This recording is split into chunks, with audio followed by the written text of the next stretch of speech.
اور اگر نبی علیہ السلام کے فرامین ہمارے سامنے آئیں، سنتیں ہمارے سامنے آئیں، طریقہ نماز ہمارے سامنے آئے، ہم اسے ٹھکراتے رہیں اور اس پر عمل نہ کریں تو اس کی ایک سزا ہمیں مل سکتی ہے۔ فرمایا کہ یا ایھا الذین آمنوا استجیبوا للہ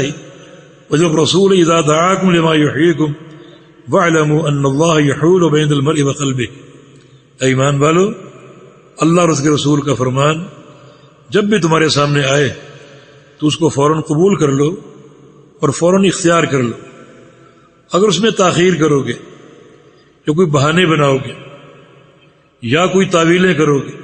تو پھر یاد رکھو اللہ رب العزت تمہارے اور تمہارے دلوں کے بیچ میں حائل ہو جائے گا، آڑ بن جائے گا، پھر تمہارے دلوں میں تقوی اور نیکی داخل نہیں ہونے دے گا، تم کو نیکی کی توفیق نہیں دے گا اور ایسی مہر لگا دے گا کہ تمہارے دل بند ہو جائیں گے۔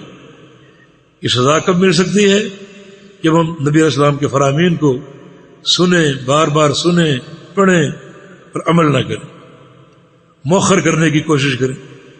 اور بہانے سازی کی کوشش کریں، تو یہ بڑی بھیانک سزا ہے کہ اللہ رب العزت ایسا حائل ہوگا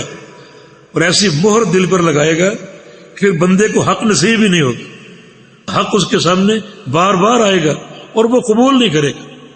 اس کو قبول کرنے کی توفیق ہی نہیں ملے گی کیونکہ اللہ تعالی مہر لگا چکا۔ تو اتباع سنت کے فائدے ہی فائدے ہیں۔